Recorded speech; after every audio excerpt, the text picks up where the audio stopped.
My father's hand connected with my face in front of 200 guests. The sound echoed through the ballroom like a gunshot.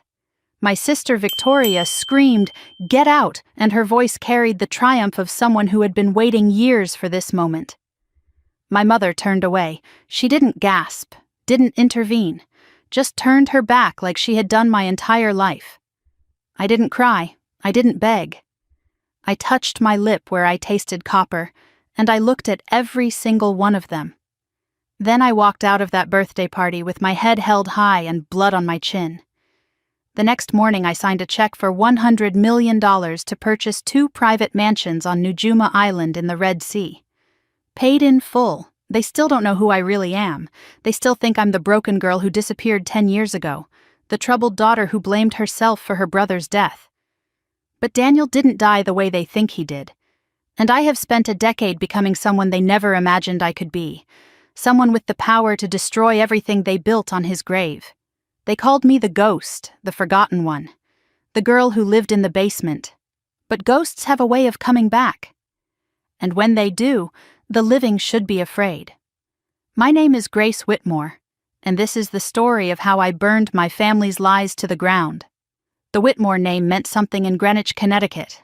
3 generations of real estate empire, country club memberships and charity galas and photographs in society pages. My father, Richard Whitmore, built his identity on that name: CEO, philanthropist, pillar of the community. The kind of man who shook hands with governors and senators in our living room while his youngest daughter listened from a basement apartment he pretended didn't exist. Our estate sat on 12 acres of manicured perfection. Colonial architecture, circular driveway, gardens that were photographed for magazines. From the outside it looked like the American dream carved into Connecticut soil. But I learned early that beautiful houses can hide the ugliest truths. My mother, Catherine, was a master of appearances. Charity board member, garden club president. The woman who could smile through any scandal and make it disappear with the right phone calls. She hosted dinner parties where crystal clinked and laughter floated through rooms I was rarely invited to enter. In public, she was gracious and warm. In private, she looked through me like I was made of glass. Not fragile glass. The kind you don't bother to notice because it's been there so long it becomes invisible. Then there was Victoria, 7 years older than me. The golden child. The daughter they displayed at every event and groomed for every success. Victoria had the master suite upstairs with 2 windows facing east, so the morning sun could wake her gently. She had the tutors and the designer clothes and the introductions to all the right people. When she walked into a room, our parents looked at her with pride that bordered on worship. When I walked into a room, they checked their watches. They stopped saying my name at dinner after Daniel's funeral. I became her or she or sometimes just silence where my name used to be, like even the sound of it was too much effort to produce. I lived in the basement apartment from the time I was 6 years old. My parents called it cozy, said I was lucky to have my own space. But it was a converted storage room with 1 small window at ground level where I could see feet walking past but never faces. The ceiling pipes clanked at night like something trapped and screaming. The walls held dampness no matter the season. And every night I could hear my family living their lives above me. Victoria's music, my parents' dinner parties, laughter that never included me. "You're the strong one, Grace." That's what they told me whenever I asked for anything. When I wanted to trade rooms with Victoria, my father looked up from his newspaper and said, "Your sister's room has stairs, and you want her falling and breaking something." When I got straight A's, my mother nodded and said, "Well, of course you did." When I won the science fair, she forgot to come. Victoria had a hair appointment. Strong meant convenient to ignore. Strong meant doesn't need comfort. Strong meant we can put her in the basement and pretend she wanted to be there. But there was one person who saw me. Daniel. My brother was 11 years older than me, already in college when I was learning to read. But he came home on weekends just to check on me. He was the only one who knocked on my basement door. The only one who said my name like it mattered. Daniel would bring me books from his college library and teach me chess on the cold basement floor. He called me Little Architect because I loved building things with blocks. He snuck me food when I was sent to bed without dinner, which happened more often than anyone would admit. When Victoria said something cruel and I tried not to cry, Daniel would find me later and say, "You're smarter than all of them," combined Grace. "One day they'll see it." I held on to those words like oxygen. Daniel was supposed to inherit everything. He was being groomed as the future of Whitmore real estate, the golden son even more beloved than the golden daughter. But Daniel wasn't like them. He had a conscience. He asked questions they didn't want answered, and he protected me in ways that made our parents uncomfortable. I once heard him arguing with our father in the study. "She's your daughter too," he said. "Why does she live like a tenant in her own house?" My father's response was cold and final. "Victoria has needs. Grace is fine. Don't create problems where there aren't any." But there were problems. Daniel saw them even when no one else did. The night before he died, he called me. I was 16. It was late and his voice sounded strange, urgent, almost afraid. "Grace," he said, "I found something. About Dad, about the company. It's bad." He asked me to wait for him. Said he was driving home. Said he needed to show me something and I shouldn't tell anyone. He never made it home. They said he lost control on a rainy road. Said his car hit a tree. Said he died on impact. And within days the narrative formed like ice over a grave. If Grace hadn't called him, he wouldn't have left early. She distracted him. She's probably the reason he crashed. My mother said the words that would haunt me for the next decade. "It should have been you in that car, Grace, not him." I tried to tell them about the phone call, about what Daniel said he'd found, but no one listened. They were too busy burying their golden son and blaming their invisible daughter.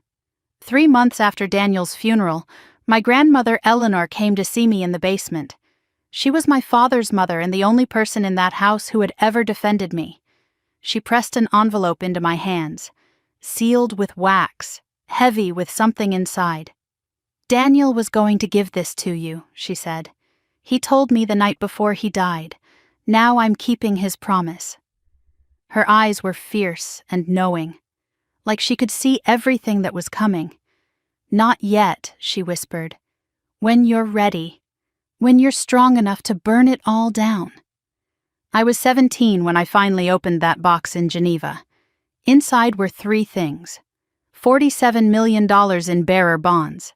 A police report stamped sealed with findings that made my hands shake. And a handwritten note from Daniel dated the day before he died. What I read in that note changed everything. It proved that my brother's death wasn't an accident.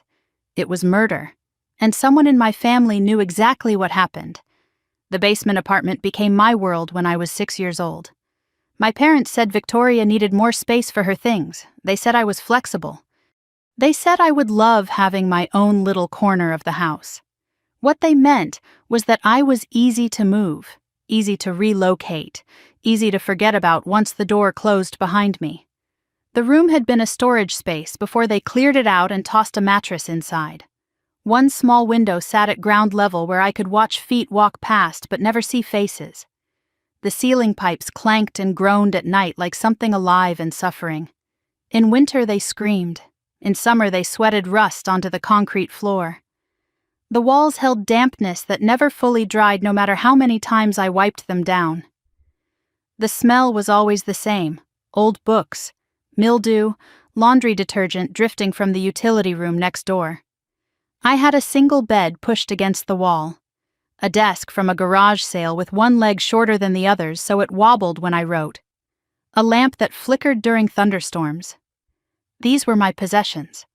These were the boundaries of my childhood. But the worst part wasn't the room itself. The worst part was the ceiling. I learned to read that ceiling like a map. I knew exactly where each family member walked. Victoria's room was directly above mine, and every night I heard her footsteps, her music playing, her friends laughing during sleepovers I was never invited to attend. I would lie in bed and press my palm against the cold concrete above me, feeling for vibrations, listening for some sign that someone up there remembered I existed. Most nights there was nothing but silence where my name should have been. I learned to measure my worth by that silence. by the footsteps that never paused at the basement door, by the voices that never called down the stairs. They called me the strong one. I heard it so many times it became a brand burned into my identity. "You're the strong one, Grace," said like a compliment, wielded like a weapon. I first heard it when I was 8 and fell off my bicycle, scraped both knees bloody on the driveway gravel. I didn't cry because I had already learned that crying got me nothing but impatience. My mother glanced at the blood and handed me a bandage. "You're the strong one," she said. "You'll be fine." A week earlier, Victoria had scraped her knee. She got ice cream, a new dress, a day off from school. I got a bandage and the expectation to move on. Strong meant I didn't need comfort. Strong meant I could handle disappointment. Strong meant no one had to feel guilty about forgetting me. Strong meant convenient. Strong meant invisible. My mother forgot to pick me up from school once. I was 10 years old. I sat on the bench outside for 3 hours watching every other child get collected by parents who remembered they existed. When I finally walked home, my feet aching and my stomach empty, I found her in the living room braiding Victoria's hair. "Oh," she said without looking up. "I thought your father was getting you." He hadn't. No one had. No one had thought about me at all. I learned to ask for nothing and expect less. I learned that Victoria's tears were currency that could purchase anything while my silence was simply expected payment. By the time I was 12, I had perfected the art of disappearing in plain sight. I could sit at the dinner table and not be spoken to for an entire meal. I could walk through the living room and not be acknowledged. I became a ghost in my own home long before anyone thought to call me that. But Daniel saw me. Daniel always saw me. He was 11 years older and already at college when I was still learning to tie my shoes. But he came home on weekends. Not for our parents, not for Victoria. For me. He was the only person who ever knocked on my basement door. The only one who walked down those stairs without being forced. He brought me books from his university library. Novels and science texts and poetry collections that smelled like dust and possibility. He taught me chess on the cold concrete floor, sitting cross-legged across from me like we had all the time in the world. He called me Little Architect because I loved building things with blocks and cardboard and whatever scraps I could find in the basement storage. When our parents forgot to save me dinner, Daniel would appear with a plate wrapped in foil. Still warm, always with extra helpings of whatever I liked best. Daniel once told me the basement isn't where you belong, Grace. It's where they put you so they don't have to see what they're doing. I was 12. I didn't fully understand. But I memorized every word. I kept them locked in my chest like a treasure I could take out and examine when the loneliness got too heavy to carry alone. He fought for me in ways that made our parents uncomfortable. I heard him arguing with our father once. "She's your daughter too," he said. His voice sharp with frustration. "Why does she live like a tenant in her own house?" My father's response was ice. "Victoria has needs. Grace is fine. Don't create problems, Daniel." That was always their answer. Don't create problems. As if my existence was a problem. As if wanting to be loved was causing trouble. Daniel promised me things would change. When I take over the company, he said everything will be different. "You're smarter than all of them, Grace. One day they'll see it. One day I'll make sure they see it." I believed him. I had to believe someone. Victoria made sure I knew my place. In public she was perfect. Charming smile, gracious manners. The daughter everyone admired. But when the adults weren't watching, she showed me exactly what she thought of the basement girl. She called me names that still echo in the quietest hours. "You smell like the basement. Mom only keeps you because it would look bad to send you away. Daniel feels sorry for you, and that's not the same as love." Small cruelties delivered with surgical precision. She hid my homework so I would get in trouble. Accidentally spilled juice on my only nice dress the morning of school picture day. Told her friends I was the help when they asked who I was. On my 13th birthday there was no party, no cake, just a card left on the kitchen counter with my name spelled wrong. That same week Victoria turned 20 and our parents threw her a celebration with 200 guests. I was told to stay in the basement. It's not appropriate for children, they said. I heard the music and laughter all night. Every note a reminder of where I belonged. Daniel found me at midnight. I was sitting on the basement stairs crying into my hands. He sat beside me and pulled a slice of cake from his jacket pocket, wrapped in a napkin, smuggled just for me. "Happy birthday, little architect," he whispered. "Don't let them make you small. You're going to be bigger than all of this someday." Victoria gave me a gift that year.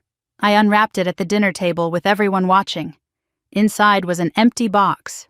"Oops," she said, hand over her mouth, eyes sparkling with cruelty dressed as accident. Must have forgotten to put something in it. Everyone laughed. My mother, my father, even the housekeeper smiled. I smiled too. I had learned by then that crying only made it worse. Then came the night that changed everything. I was 16. Daniel was 25. It was late and my phone buzzed with his name. His voice when I answered was strange, urgent, almost afraid. "Grace," he said. "I found something. About Dad. About the company." "It's bad." He asked if I could wait up for him, said he was leaving a business dinner early, said he needed to show me something and I shouldn't tell anyone. I heard my mother scream at 2 a.m. The police called to say Daniel's car had gone off the road, hit a tree, dead on impact. Within days, the blame found its target. If Grace hadn't called him, he wouldn't have left early. She distracted him. She probably had him on the phone when he crashed. My father's eyes turned to ice whenever they landed on me. My mother said the words that would haunt me for a decade. "It should have been you in that car, not him." I tried to tell them about Daniel's call, about the fear in his voice, about what he said he'd found. No one listened. No one wanted to hear the basement girls suggest that something was wrong with their perfect son's perfect death. But I saw something at the funeral that no one else noticed. Victoria standing by the casket, and for just a moment when she thought no one was looking, she smiled. Not grief, not shock, relief. I never forgot that smile. I never stopped wondering what it meant. 3 months later, my grandmother Eleanor came to the basement. She pressed an envelope into my hands, sealed with wax, heavy with secrets. "Daniel was going to give this to you," she said. "He told me the night before he died. Now I'm keeping his promise." Her last words before she left still echo in my memory. "Not yet, Grace. When you're ready. When you're strong enough to burn it all down." I held that envelope for 3 months before I opened it. What I found inside proved that Daniel's death wasn't an accident. It was murder. And someone in my family knew exactly what happened. I kept Eleanor's envelope hidden under the loose floorboard in my basement room, the same spot where I hid my journal and the small treasures Daniel had given me over the years. Every night for 3 months I pulled it out and held it in my hands, felt the weight of it, traced the wax seal with my fingertips. Eleanor's words echoed through my sleepless nights. "When you're ready. When you're strong enough to burn it all down." I wasn't ready. I wasn't strong. I was a 16-year-old girl sleeping in a basement while my family blamed me for my brother's death. But the envelope called to me. The secrets inside pressed against the paper like something alive and waiting to be born. The night I finally opened it, I couldn't sleep. The house above me was silent for once. No footsteps, no music, no laughter reminding me of everything I wasn't invited to join. I sat on my bed with the lamp flickering and my hands trembling. I broke the wax seal, unfolded the contents, and my entire world shifted on its axis. Inside was a letter in Daniel's handwriting, dated the day before he died. His script was usually confident and clean, but this letter was different, shaky, rushed, like he'd written it knowing he was running out of time. "Grace," he wrote, "if you're reading this, then something has happened to me, and there are things you need to know." I found evidence that Dad has been stealing from grandmother Eleanor for years. Millions siphoned from her personal accounts into shell companies, forged signatures, manipulated records. I confronted him tonight. He denied everything, but I saw the fear in his eyes. He knows I know, and I think he's going to do something about it. The letter continued with details, account numbers, company names, dates of transactions. Daniel had documented everything with the precision of someone who understood that truth needed proof to survive. But it was the final paragraph that made my blood freeze. Nolan is involved, he wrote. The handwriting here was even more unsteady. He's not just Victoria's boyfriend. He's Dad's fixer. I don't know how deep it goes, but I know enough to be afraid. Don't trust him, Grace. Don't trust any of them.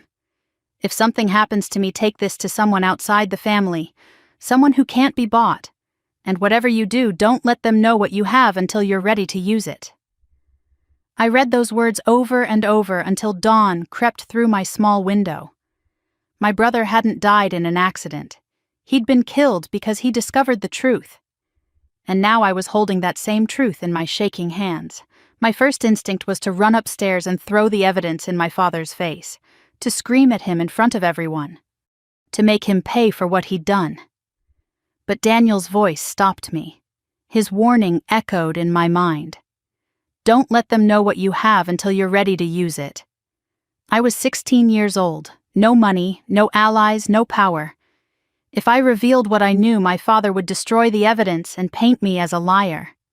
The troubled girl who killed her brother and now was trying to destroy his memory. No one would believe the basement ghost over the family patriarch. So I made my first strategic decision. Stay silent. Gather more. Wait. I hid the documents back under the floorboard. I went to dinner that night and sat across from my father and didn't flinch. He asked Victoria about her classes. He didn't look at me once. I thought you killed your son to protect your secrets and you don't even know that I know. I smiled and passed the salt. The war had begun, but I was the only one who knew we were fighting. Eleanor grew weaker in the months after she gave me the envelope. Cancer, they said. But she had been fighting it for years, and something in her seemed to surrender after Daniel's death. Like losing her grandson had stolen whatever strength she had left. I visited her every day after school, sat beside her bed and held her papery hand and listened to her stories about the family. Your father wasn't always this way, she told me. Money changed him. Power corrupted him. But you, Grace, you're different. You see things clearly. That's your weapon. Don't let anger make you stupid. Be smart, be patient, be devastating. She made me promise to wait, to build something of my own before I tried to tear down what they had built. She told me there was more waiting for me, more than the documents Daniel had left, more than I could imagine. Eleanor died 6 months after Daniel. I was holding her hand when she took her last breath. Her final words were a whisper meant only for me. Geneva, the box, everything you need. The funeral was grand and performative. My father gave a speech about what a remarkable woman she was. I sat in the back row, invisible as always, and thought about all the ways he had stolen from her while she was alive. The hypocrisy was so thick I could taste it. 1 week after we buried Eleanor, a lawyer called me on a phone she had given me months before. A burner phone, untraceable. His voice was calm and professional with a Swiss accent that made every word sound like a secret. Miss Whitmore, he said, your grandmother has left you her personal fortune. $47 million held in accounts your family has no knowledge of. She was very specific about the arrangements. You are the sole beneficiary. You must claim it in person when you turn 18. I was 17 years old, sitting in a basement room that smelled like mildew. And I had just learned I was secretly richer than my father. The months that followed taught me to wear masks.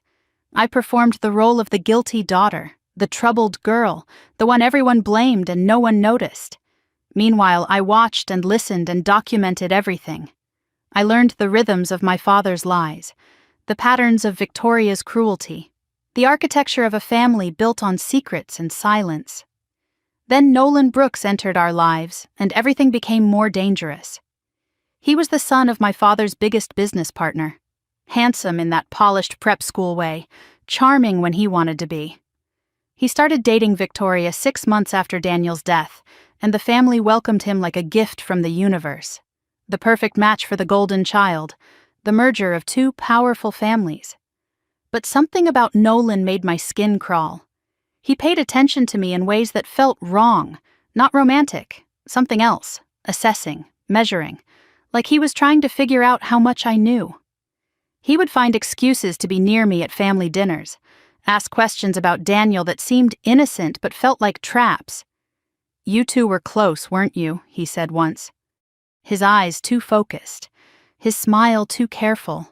He talked about you a lot. I remembered Daniel's warning, "Nolan is Dad's fixer." I smiled and said nothing, and felt the danger radiating off him like heat. Victoria and Nolan announced their engagement 8 months after Daniel died. At the party, I stood in the corner watching everyone celebrate. Nolan caught my eye across the room and raised his glass. His smile said, "I know you're watching." His eyes said, "I'm watching you too." Victoria saw the exchange and her face hardened into something that would become permanent hatred. He cornered me in the kitchen later that night. Stood too close, spoke too softly. "You're the quiet one," he said. "I've always found quiet people interesting. They notice things, they remember things." He paused and I felt his breath on my ear.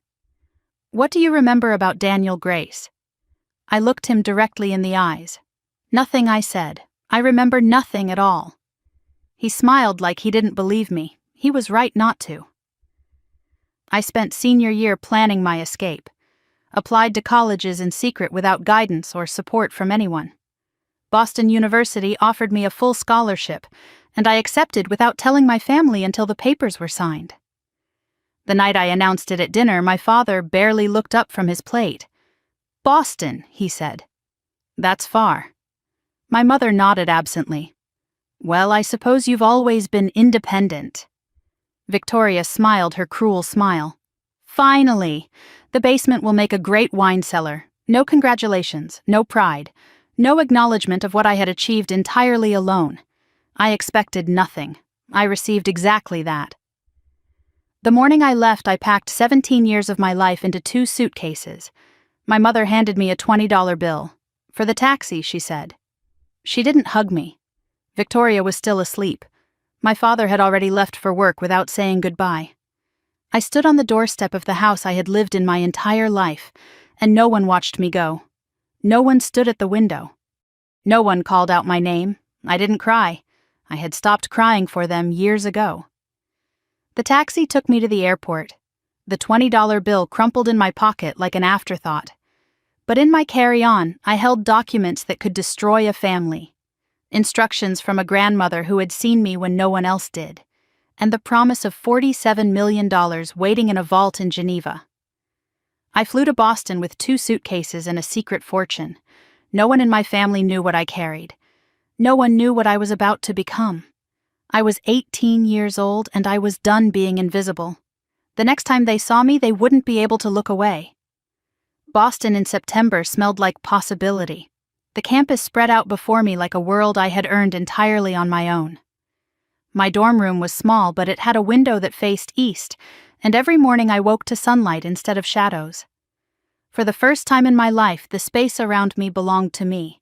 Not assigned as punishment, not given as an afterthought, chosen. No one at Boston University knew I was a Whitmore. No one knew about the basement or the blame or the brother I had lost. They just saw a quiet girl with sharp focus and a work ethic that bordered on obsession. That anonymity was its own kind of freedom. I could be anyone. I could become anything. I lived 2 lives from the very first day. The public version was simple. Scholarship student, library job, modest apartment when I moved off campus sophomore year. I ate cheap meals and wore clothes from thrift stores and never once touched the $47 million waiting for me in Geneva. That money wasn't for survival. It was for war. And wars required patience. The private version was different. Every night after my classes and my shifts at the library, I studied things that weren't on any syllabus. Finance, real estate law, investment strategies, tax structures. I read every book I could find about building wealth invisibly, about moving money through systems designed to hide it. I was teaching myself to become something my family would never see coming. I kept a photograph of Daniel in my desk drawer.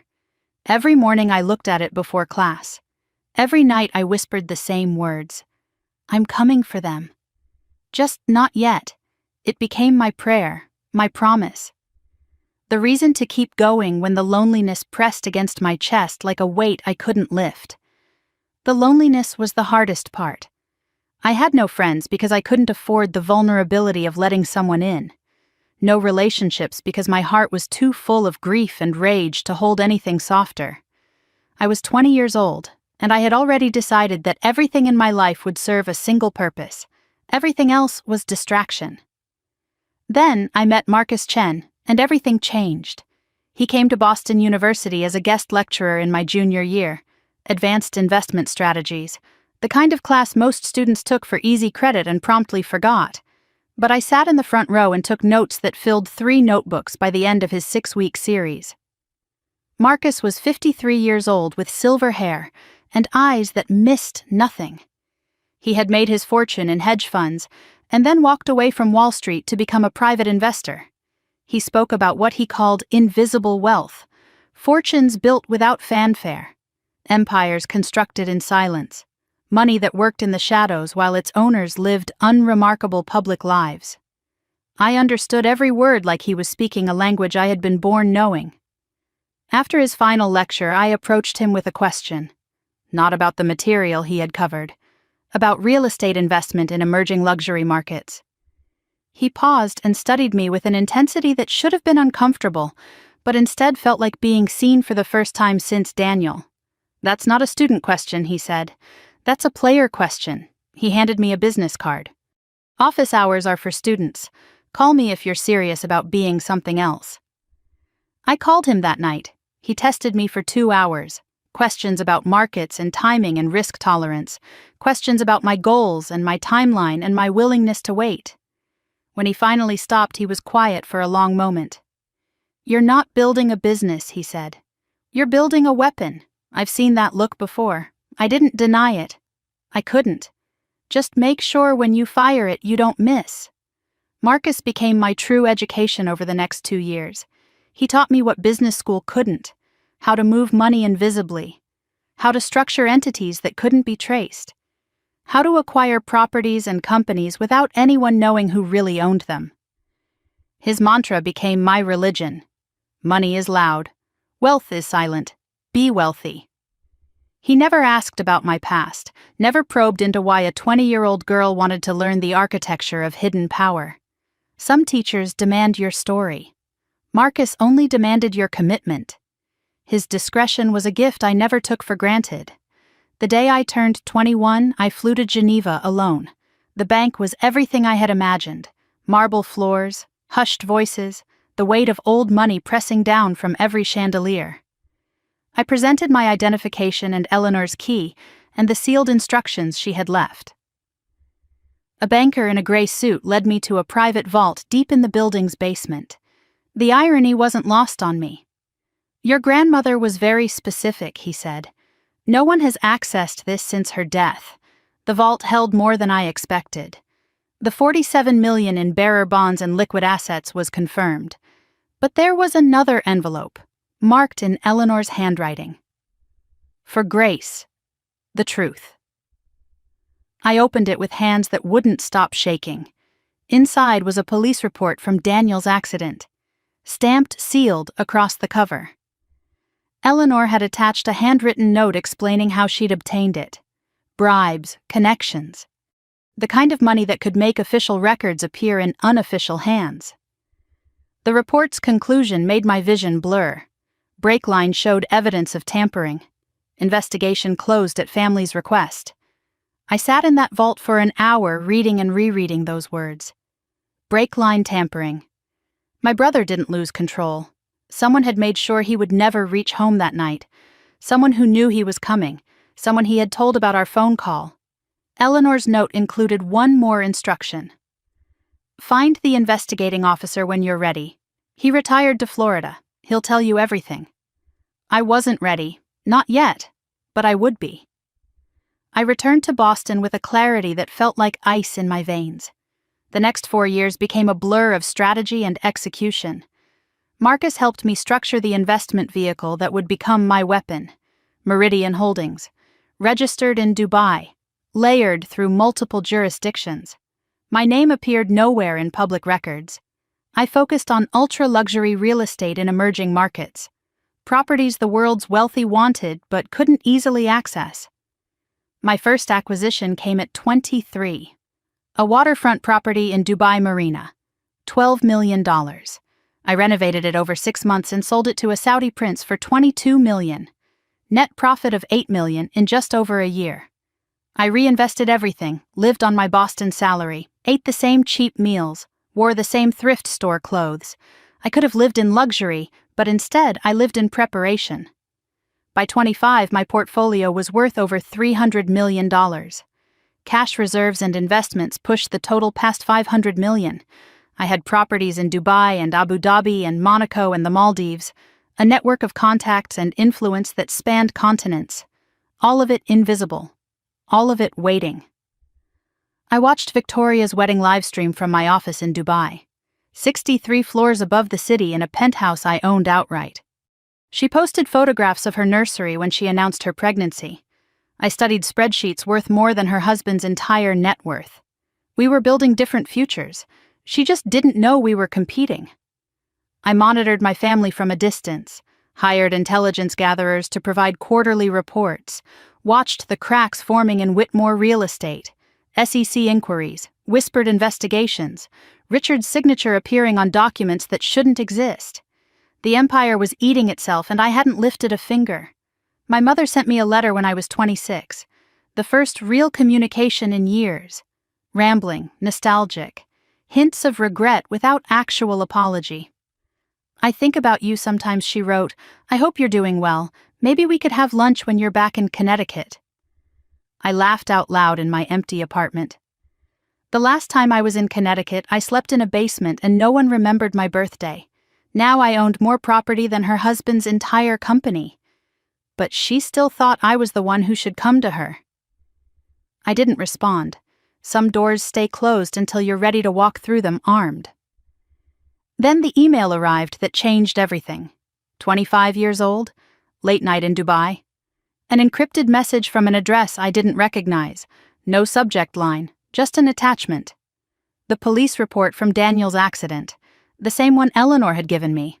But this version had additional pages. Unredacted, a witness statement that had been removed from the official record. Someone had seen a man near Daniel's car before he left the restaurant that night. Tall, dark hair, well-dressed. The witness had been paid $50,000 to stay silent. The payment traced to a company called Brooks Capital Partners, Nolan's company. I read the name 3 times.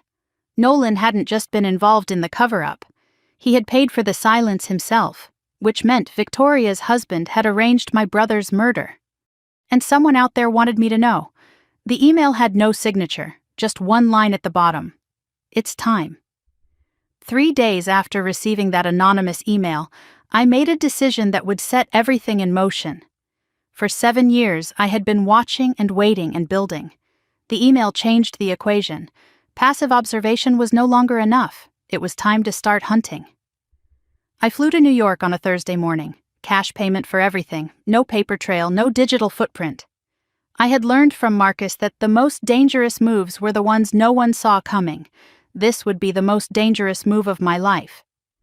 Frank DeLuca operated out of a small office in Brooklyn. Former FBI. 23 years investigating white-collar crime before he retired and went private. Marcus had recommended him with words that carried weight. If there's dirt, Frank finds it. If there's a body, Frank finds who buried it. He was 62 years old with a face that had seen too much and forgotten nothing. Gray hair cropped short, eyes that assessed me the moment I walked through his door. He didn't offer coffee or small talk.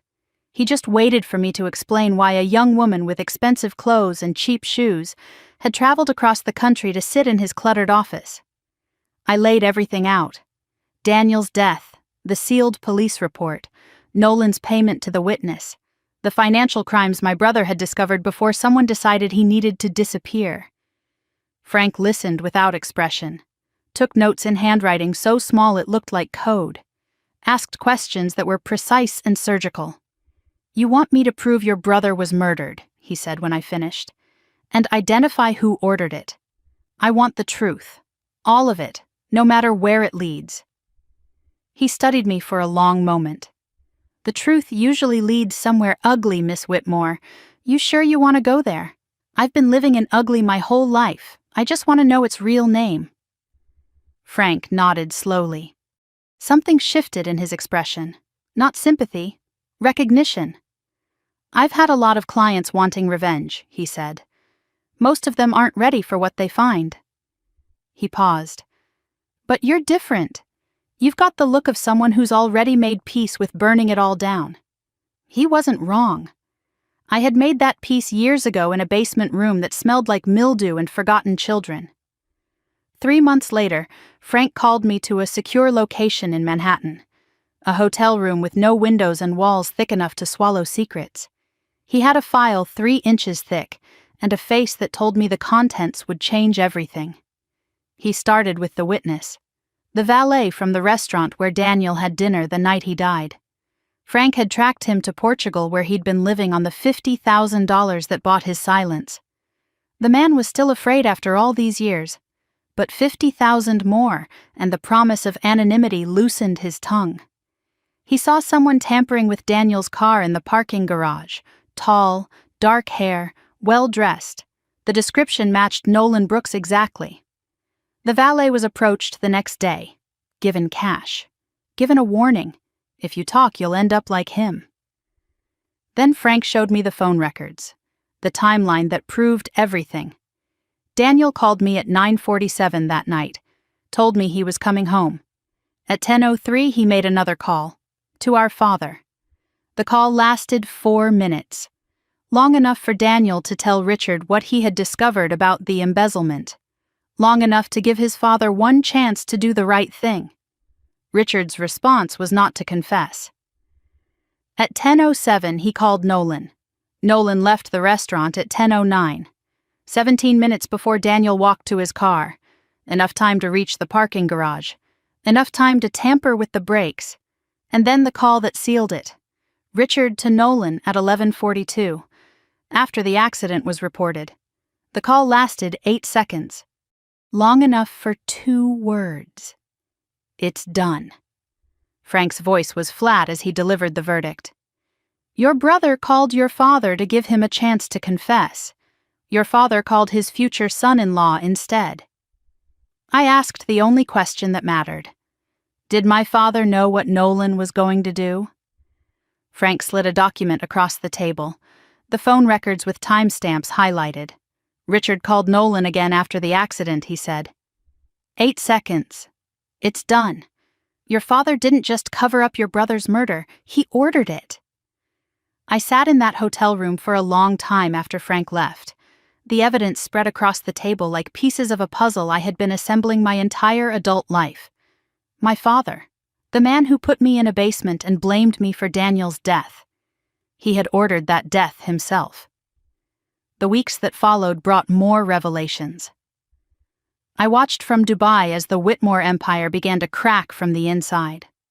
The SEC launched a formal investigation into the company. Allegations of fraudulent accounting and embezzlement, and misrepresentation to investors. Richard's face appeared on business news looking haggard and defensive. The man who had built his identity on power and control was watching it slip through his fingers. But the real threat wasn't the SEC, it was Nolan. While Richard fought to save his reputation, Nolan was quietly consolidating power. Board members aligned themselves with the younger man. Victoria supported her husband without question, or perhaps without understanding. Nolan positioned himself as the clean successor, the one who could save the company from Richard's mistakes. My father had killed his son to protect his empire. Now that empire was being stolen by the killer himself. The snake he'd invited into the garden was swallowing him whole. I read the headlines on a Tuesday morning. Whitmore real estate CEO steps back. Son-in-law named acting president. My father had murdered his heir to keep his throne. Now he was losing it anyway to the man who had held the knife. Karma, I thought, has a sense of humor, but I wasn't laughing. I was taking notes. Then Marcus called with news that turned my satisfaction to ice. Someone's been asking questions about Meridian Holdings. His voice was tense in a way I had never heard before. Professional inquiries. Forensic accountant level. They're getting close, Grace. The Dubai real estate community was small at the top. Rumors had begun spreading about the mysterious owner who had built an empire in 7 years. Someone with resources was trying to connect the dots. Nolan had hired an investigator. He was looking for threats.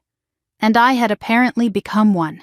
I needed protection, legal, strategic, personal. That's when Tessa Morgan entered my life. She was 38 years old, Harvard Law, former federal prosecutor. Now in private practice representing clients who needed someone brilliant and ruthless and absolutely loyal. We met in London on neutral ground. She reviewed my situation with eyes that missed nothing. "You've built something remarkable," she said. "But you're also sitting on a powder keg.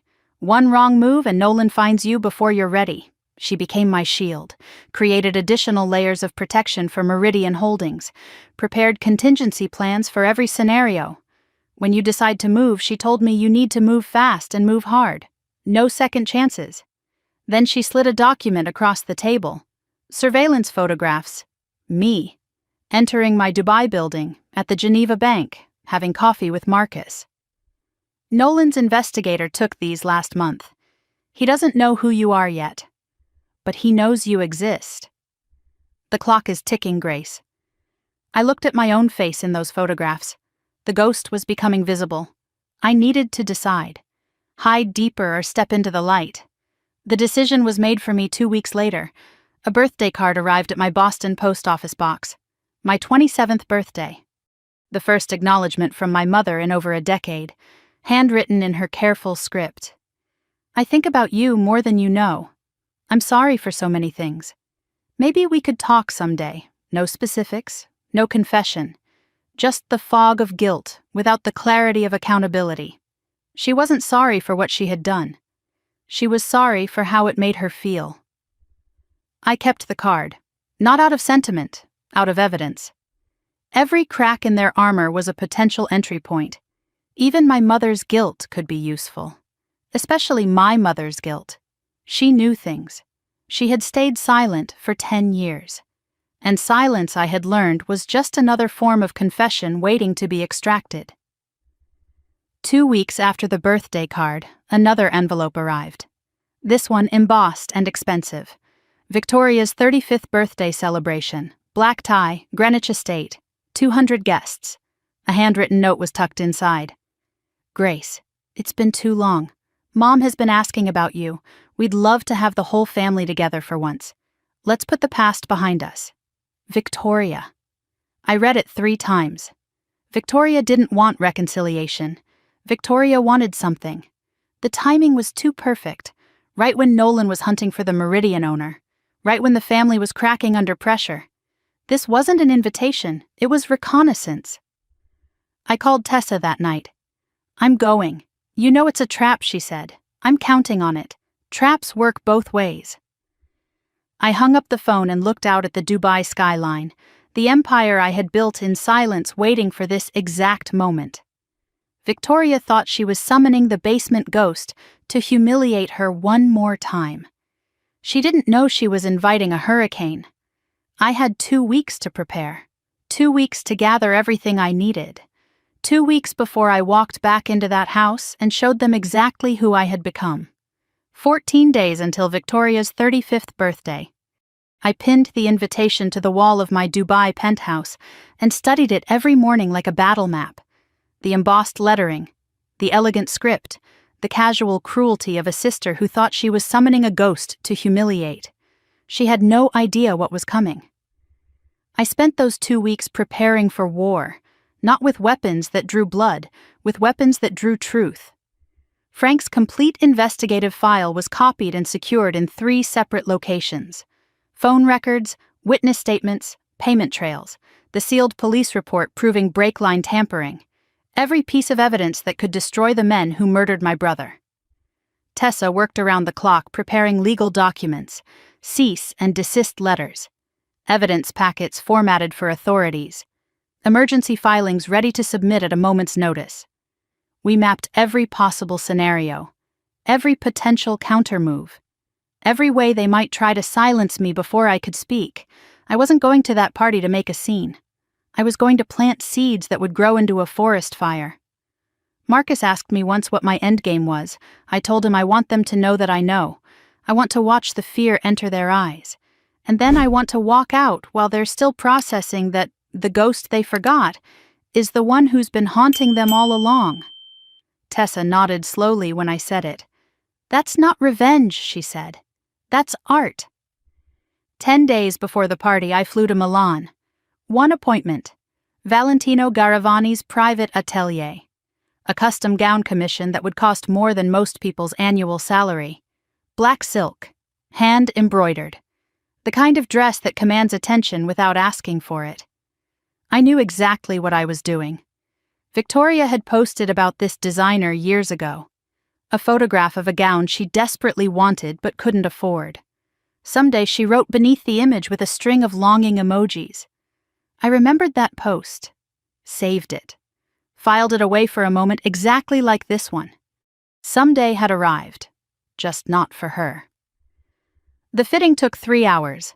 I stood in front of a 3-way mirror while the seamstress made adjustments with pins and chalk. The dress fit like armor. Elegant and understated and absolutely devastating. She asked if it was for a special occasion. I smiled and told her a family reunion.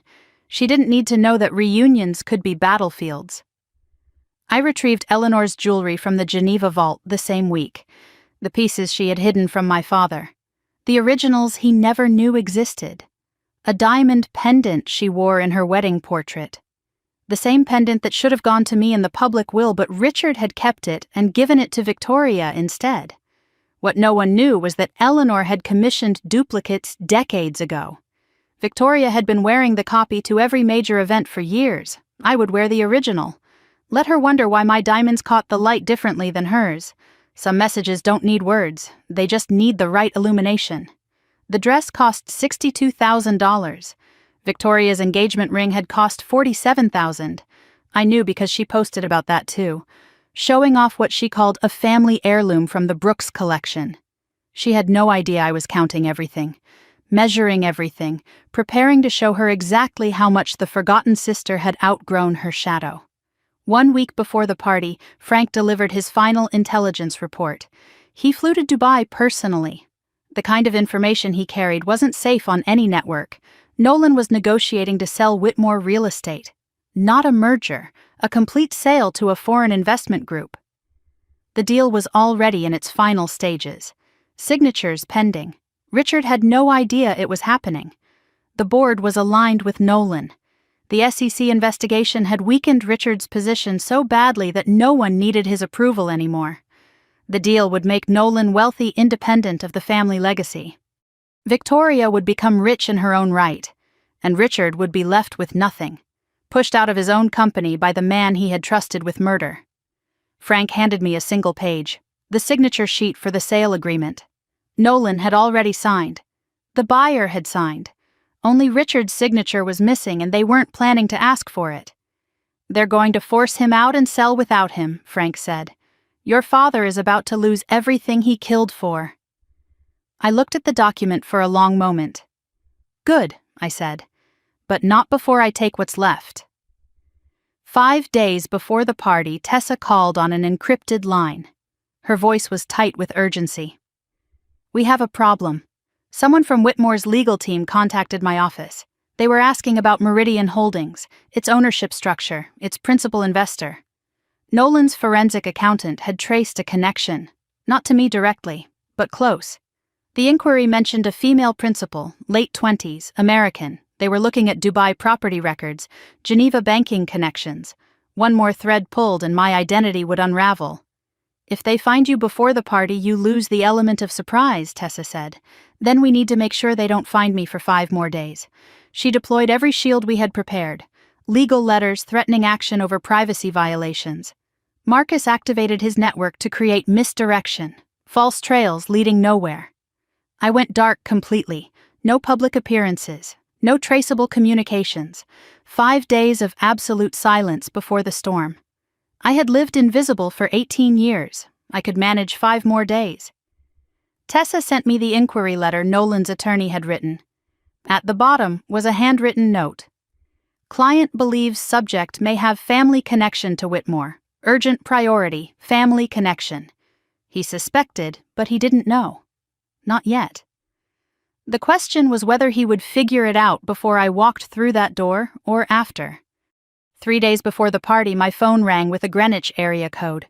My mother's number. I almost didn't answer. Something made me pause. Some instinct I couldn't name. I picked up. Catherine's voice was thin and tired and uncertain. "Grace, please don't hang up. I need to talk to you." She spoke quickly, nervously, like she was afraid of being overheard. "I know you're coming to the party," Victoria told me. "I wanted to warn you. Things aren't what they seem." She talked in fragments. Richard had changed. Victoria was different. Nolan frightened her. "I've made so many mistakes, Grace. With you, with Daniel, with everything." It was the first time she had spoken Daniel's name to me in a decade. "What do you mean, mistakes with Daniel?" My voice was steady even as my heart pounded. A long pause, her breathing heavy on the line. "I can't say it over the phone. But I know things I should have said years ago." "Then say them. Not like this." "At the party. Find me alone, in the garden. I'll tell you everything." The line went dead. I sat with the phone in my hand for 10 minutes after she hung up. My mother had never reached out like that, never sounded scared, never mentioned Daniel. Either she was setting a trap, or she was ready to betray the people she had protected for 10 years. Both possibilities meant the same thing. The cracks weren't just showing anymore, the walls were coming down. 2 days before the party, I packed my bags. The dress hung in a garment bag like a weapon waiting to be deployed. Evidence files secured in my carry-on. Eleanor's pendant in a velvet box against my chest. I was ready, or as ready as anyone could be to walk back into the house that had tried to erase them. That night at midnight, my secure phone buzzed with a message from an unknown number. "I know what you're planning. I can help. Meet me at the greenhouse at midnight during the party. Come alone. I have what Daniel wanted you to have." The message was signed with a single initial. D. My blood went cold. D. Daniel. But Daniel had been dead for 10 years. Someone was using his initial. Someone who knew him. Someone who claimed to have something he had left behind. A trap? An ally? A ghost reaching across the grave to help me finish what he started? There was only one way to know. Walk into that greenhouse and find out. I typed back 3 words. "I'll be there." Then I deleted the message and finished packing. Whatever was waiting in that greenhouse, I intended to be ready. Whatever secrets still remained after 10 years of silence, I intended to drag them into the light. Victoria thought she was throwing a birthday party. She didn't know she was hosting a reckoning. The black car wound through Greenwich as twilight settled over Connecticut. I sat in the back seat watching familiar streets pass like memories I had tried to bury. The Valentino dress pressed against my skin like armor. Eleanor's diamond pendant rested against my collarbone, warm from my pulse. 10 years since I had seen this driveway. 10 years since I had walked these grounds as the ghost no one remembered to look for. The estate appeared through the trees exactly as I remembered it. Every window glowing. Every inch of the grounds manicured to perfection. The colonial architecture that had once made me feel small now looked like a stage set waiting for its final act. Valet parking attendants in crisp uniforms. Catering trucks lined up like soldiers. A string quartet warming up somewhere inside. 200 guests expected tonight. Greenwich elite, business partners, society names that appeared in magazines and charity announcements. The same people who had attended events at this house my entire childhood without ever knowing a girl lived in the basement. The car stopped at the entrance. I took one breath, then another. Then I opened the door and stepped out into the night air. Photographers waited at the entrance. Victoria had hired press coverage for her 35th birthday. Of course she had. Everything about my sister required an audience. A flash went off as I approached the door. Then another. I didn't flinch, didn't smile, just walked toward the entrance like I owned the ground beneath my feet. The last time I walked through this door, I was 18 with 2 suitcases and a $20 bill. Now I was 27 with a fortune they couldn't imagine and evidence that could destroy them all. The valet asked for my name. I said it clearly. Grace Whitmore. Watching his face for recognition. There was none. They had forgotten me so completely they didn't even remember what forgetting looked like. The grand foyer opened before me, marble floors gleaming, crystal chandelier casting prismatic light across walls lined with paintings worth more than most houses. The smell of expensive perfume and fresh flowers and old money pretending it had always been there. Richard saw me first. My father stood near the bar with a drink in his hand and a smile frozen on his face from whatever conversation he had just abandoned. The smile died when our eyes met. Confusion flickered across his features. Then recognition. Then something that looked almost like fear. He had aged badly in 10 years. The SEC investigation had carved deep lines around his eyes. His hair was grayer, his shoulders hunched slightly like a man expecting a blow. He didn't approach me, just stared, like he was seeing a ghost he had worked very hard to bury. Catherine stood by the fireplace with champagne she wasn't drinking. When she saw me, her hand trembled so badly the glass nearly slipped from her fingers. She mouthed something I couldn't hear across the crowded room. "You came." But she didn't move toward me, didn't smile, didn't do anything except stand there with tears forming in eyes that had refused to look at me for a decade. The woman who told me it should have been you looked like she was seeing a judgment she had been dreading for years. Then Victoria made her entrance. She descended the main staircase in a white gown that probably cost what some people earned in a year. The birthday queen commanding attention from every corner of the room. Her eyes swept across the crowd, accepting adoration like oxygen. Then they found me.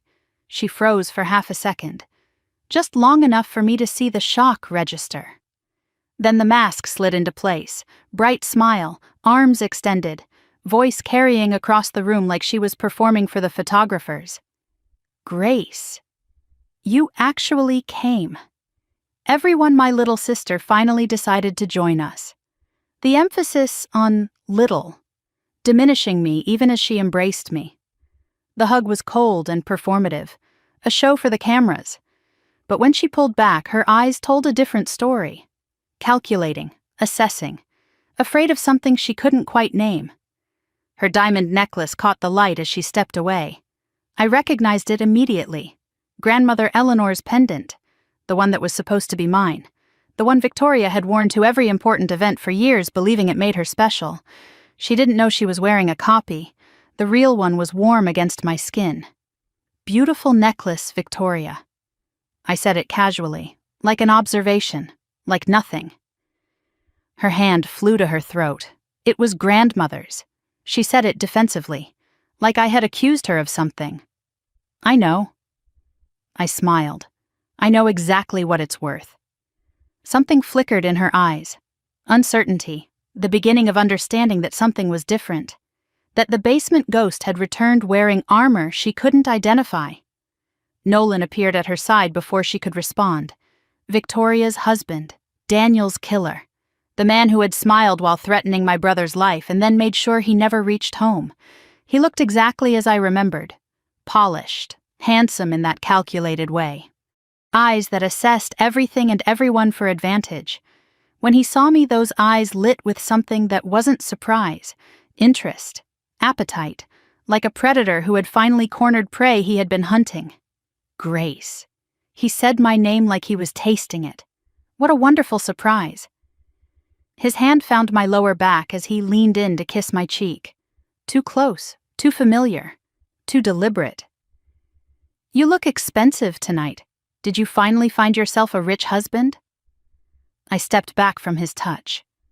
Something like that. The party swirled around me for the next 2 hours. I moved through conversations like water through cracks, answering questions vaguely, watching everyone watching me. The whispers followed wherever I went. Is that the other daughter? Didn't she disappear years ago? I heard she lives overseas now. A woman I didn't recognize approached me near the bar, drunk on champagne and gossip. You must be the mysterious sister. Victoria talks about you sometimes, says you were always the difficult one." I took a sip of water. Did she? How interesting. What else did she say? The woman leaned closer. "That you blamed yourself for your brother's death. So sad. Survivor's guilt is terrible." I set down my glass carefully. That is sad. But survival isn't what I feel guilty about. Her smile faltered. She didn't understand. She would eventually. Everyone would. Nolan found me on the terrace just before midnight, away from the crowd, away from witnesses, the music muffled by distance and stone walls. "Let's take a walk," he said. "You and I should catch up." It wasn't a request. I followed him into the garden knowing exactly what was coming. "You've done well for yourself, Grace." His voice dropped once we were alone.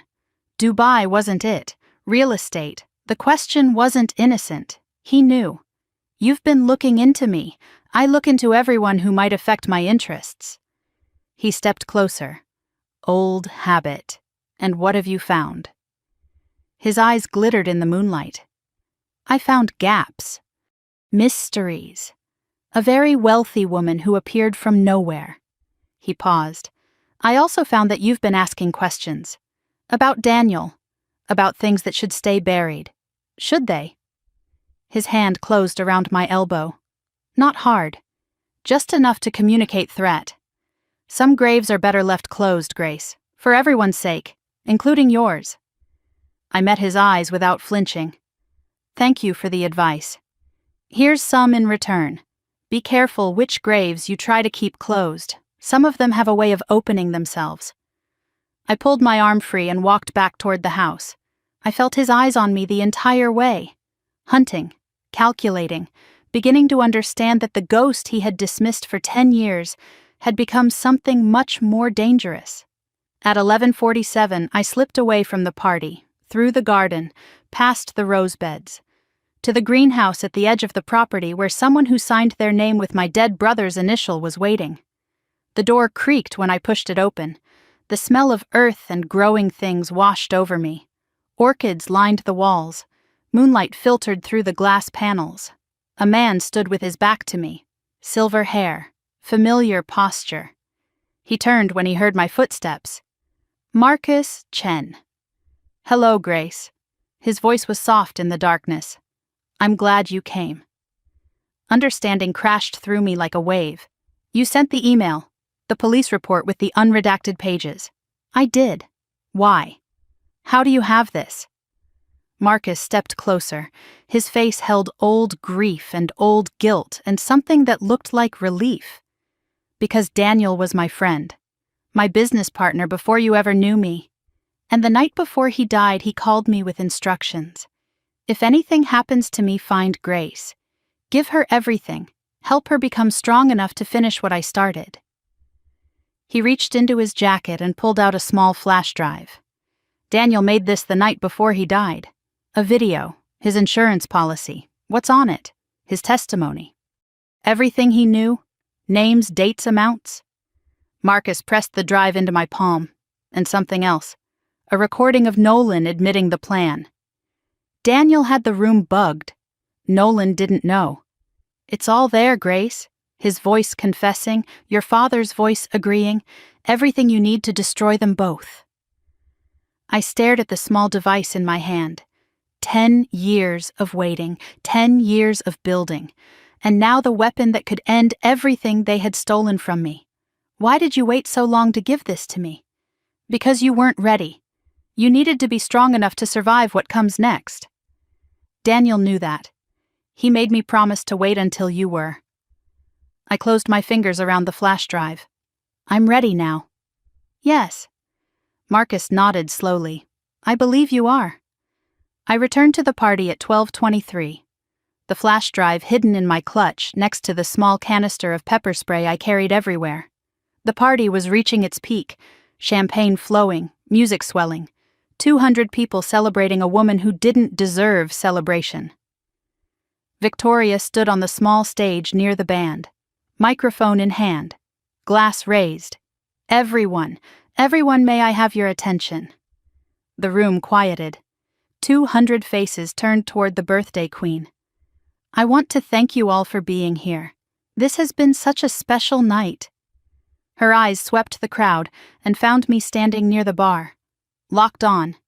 Something shifted in her expression, triumph replacing performance, and now. She smiled that razor-thin smile I had known my entire life. I'd like to address someone who shouldn't be here. The room went still. Every eye followed her gaze to where I stood. Alone, illuminated, the ghost finally visible. My little sister Grace, who we haven't seen in 10 years, who left this family and never looked back. The crowd murmured. Victoria raised her glass higher. I think it's time everyone knew the truth about my sister, about what she did, about why she really left. I stood perfectly still. The flash drive warm against my hip, Daniel's voice waiting inside it. Victoria thought she was about to humiliate me in front of 200 people. She thought she was going to tell her version of the truth. I was about to show them the real one. 200 faces turned toward me. The silence spread through the ballroom like a held breath. Victoria stood on the stage in her white dress with the microphone in her hand and triumph in her eyes. She had waited 10 years for this moment, the moment she could destroy me in front of everyone who mattered. My sister left this family 10 years ago, right after our brother Daniel died. Victoria's voice carried perfectly. Practiced, polished, poisonous.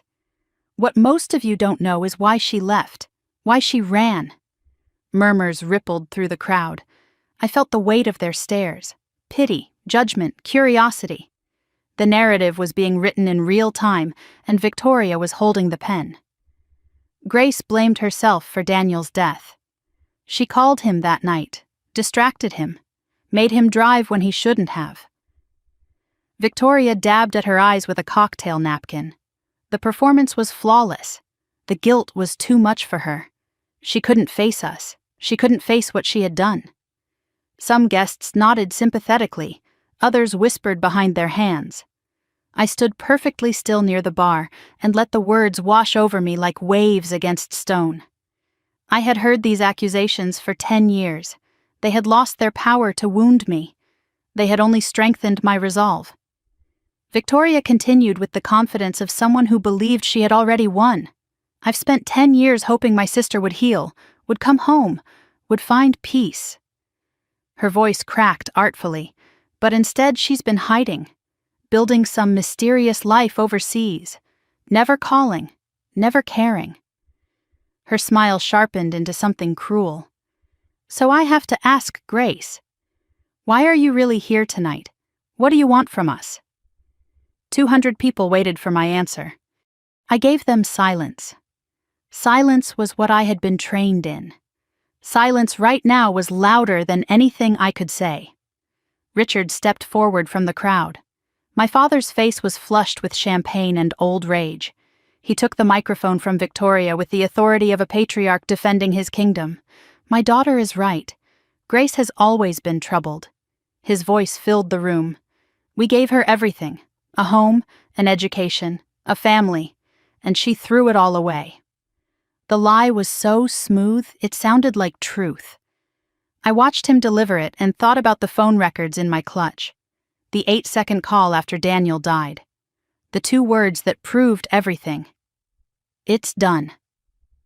Nolan appeared beside Victoria, his arm wrapped around her shoulders in a display of protective concern. We're just worried about her, honestly. His voice dripped with manufactured sincerity. She's been making strange accusations, digging into the past. Some people can't let go of tragedy. They need someone to blame. The implication landed exactly as intended. Grace was unstable, obsessed, dangerous. The 3 of them stood united on that stage. Father, daughter, son-in-law, a wall of lies dressed in evening wear. I looked for my mother. Catherine stood frozen by the fireplace, tears streaming down her face. But she didn't speak, didn't defend me, didn't move. The woman who had promised to tell me the truth in the garden couldn't even open her mouth when it mattered. She had chosen silence again. the same silence she had kept for 10 years. The room waited. Victoria's smile widened. She thought I would crumble, thought I would run, thought I would prove every word she had spoken by breaking down in front of 200 witnesses. I straightened my spine, lifted my chin, spoke clearly enough for every person in that room to hear. "Are you finished?" Victoria's smile flickered. This wasn't the reaction she expected, wasn't the broken girl she remembered. I took a step forward, toward the light, toward them. "You've told your story, the one you've rehearsed for 10 years, the one that makes you the victims and me the villain." My voice didn't waver. I had waited too long to let it waver now. But stories have a way of changing when all the facts come out. Richard's face darkened. Fear flickered behind the rage. "What's that supposed to mean?" Victoria demanded an answer. "What are you talking about, Grace?" I looked at my father directly, the man who had put me in a basement, blamed me for a murder he ordered, stolen my childhood and my brother and my belief that families were supposed to protect each other. It means I know what really happened to Daniel. I know who was responsible. And soon everyone else will too.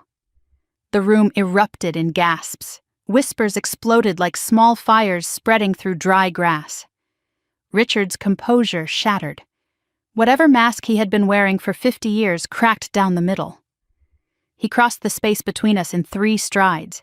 His hand connected with my face before I could react. The sound echoed through the ballroom like a gunshot. Sharp, brutal, unmistakable. My head turned with the force of the blow. I tasted copper where my teeth cut the inside of my cheek. The sting radiated across my skin like fire. And somewhere in the stunned silence a camera flash went off, capturing the exact moment Richard Whitmore struck his daughter in front of 200 witnesses. I didn't fall, didn't cry, didn't raise my hand to my cheek. I straightened slowly, turned to face the room. Let them see the blood on my lip. Let them see the bruise already forming. Let them see exactly what kind of man my father really was. Victoria's triumph had curdled into horror, her mouth hung open. Her perfect birthday party had become a crime scene. Nolan's face was pale. His confident smile had vanished. Richard stood with his hand still raised and his chest heaving. The realization of what he had done spreading across his features like a stain. His palm connected with my cheek so hard I saw stars. The room gasped as one, a collective intake of breath that sounded like the ocean pulling back before a wave. I tasted blood. I felt the sting radiating across my face. And I thought perfect. The photographer had captured it. Richard Whitmore, patriarch and pillar of society, striking his daughter in front of 200 witnesses. He had just handed me a weapon more powerful than anything on that flash drive. His rage, his violence, his loss of control. For the first time in my life, my father had given me exactly what I needed. I touched my lip, looked at the blood on my fingertips. The room remained frozen, guests, family, staff, all waiting to see what the beaten daughter would do next. "I came here tonight to give you a chance." My voice was steady, my eyes were dry, to see if anything had changed. I looked at Richard, at Victoria, at Nolan, each in turn, measuring them, memorizing their faces. "It hasn't. You're exactly who you've always been." I picked up my clutch from the bar, walked toward the door. My heels clicked against the marble floor, the only sound in a room full of silent witnesses. At the threshold, I paused, turned back one final time. "I'll see you all very soon." "Sooner than you think." Victoria's voice cracked with desperation. "What does that mean?" "Grace, what are you going to do?" I didn't answer. I walked out into the Connecticut night with my head held high and blood still wet on my lip. Behind me the chaos erupted, voices raised, accusations flying, Richard being ushered away by men in suits. I heard none of it. The night air was cold and clean. The stars overhead were indifferent to the drama below, indifferent to the girl who had finally stopped being invisible. I sat in my car for exactly 7 minutes, Not crying, not shaking, counting the years I had waited, the nights I had planned, the evidence I had gathered, counting the seconds until I could begin. My phone buzzed. Tessa. I saw the photos. They're already online. Are you okay? I typed back. I'm perfect. It's time. Make the call. 3 dots appeared, then her response. Which call? I smiled. Tasted blood. All of them. The call connected. Tessa's voice was sharp with readiness. What do you need? Buy Njuma. Both properties. Wire the funds tonight. A pause. That's 100 million, Grace. I know exactly what it is. The news will hit by morning. Everyone will know someone just made the biggest private real estate purchase of the year. That's the point. They'll figure out it's you, eventually. But by then it won't matter. By then I'll have released everything. I outlined the next steps. The recording would go to journalists, the evidence to the SEC and the police. Tessa would prepare the legal filings. Frank would coordinate with his media contacts. Marcus would handle the business community. In 48 hours, my family's empire would be dust. And I would be standing on an island they couldn't afford to dream about. Are you sure about this? Tessa asked. Once this starts, there's no going back. Your family will be destroyed. I looked at my reflection in the rearview mirror. My cheek was already swelling. My lip was split. But my eyes were clear. Clearer than they had ever been.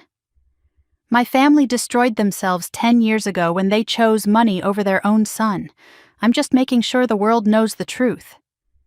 I ended the call and started the engine. The Greenwich estate disappeared in my mirrors. The house where I had been forgotten. The family who had blamed me for a murder they committed. The sister who had smiled at my brother's funeral. I never looked back. The wire confirmation arrived at 6:47 in the morning. I stood at the floor-to-ceiling windows of a Manhattan hotel suite, watching the city wake up below. The sun painted the skyline gold. My phone displayed the words I had been waiting a decade to see.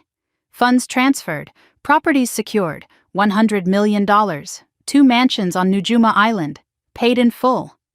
I read the confirmation 3 times.